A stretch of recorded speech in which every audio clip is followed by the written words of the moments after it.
नमस्कार सर्वैदসকল राज्य सरकाৰৰ সকলো বিভাগৰ सरकारी কৰ্মচাৰীসকলে পাব 3 দিনৰ বিশেষ ছুটি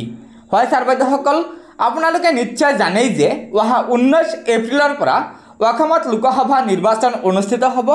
আৰু আগন্তুক লোকসভাৰ নিৰ্বাচনৰ প্ৰতি লক্ষ্য ৰাখি ৰাজ্য চৰকাৰে এই 3 দিনৰ পেইড হলিডে ঘোষণা কৰিছে হয় सर्वैदসকল যেহেতু নিৰ্বাচনত ৰাজ্যৰ শিক্ষক কৰ্মচাৰীকে ধৰি বিভিন্ন বিভাগৰ सरकारी কৰ্মচাৰীসকল কৰ্তব্যত নিয়োজিত হৈ থাকে হেহে ৰাজ্য চৰকাৰৰ লেভাৰ ব্ৰাঞ্চে এই পত্ৰখনৰ জৰিয়তে জনাইছে যে ৰাজ্যত 3টা পৰ্যায়ত অনুষ্ঠিত হ'ব লগা লোকসভা নিৰ্বাচনৰ দিন 3টাত পেইড হলিডে ঘোষণা কৰিছে ৰাজ্য চৰকাৰে সম্পূৰ্ণ মজুৰিৰ সৈতে বন্ধ থাকিব সকলো চৰকাৰী প্ৰতিষ্ঠান ব্যক্তিগত অনুষ্ঠান প্ৰতিষ্ঠান আদি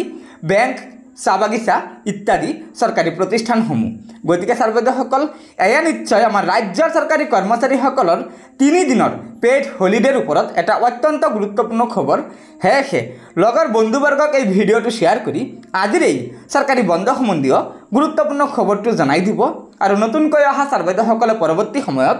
ৰাজ্যৰ सरकारी কৰ্মচাৰীসকলৰ বিভিন্ন খবৰসমূহ সম্পূৰ্ণ শুদ্ধ তথ্যৰ ওপৰত পোনপ্ৰথমে পাবলৈ অনুগ্ৰহ কৰি আমাৰ এই চেনেলটো সাবস্ক্ৰাইব কৰি লব গতিকে আজিৰ ভিডিঅটো ইয়াতে সমাপ্ত কৰিলো ধন্যবাদ জয় আই অসম।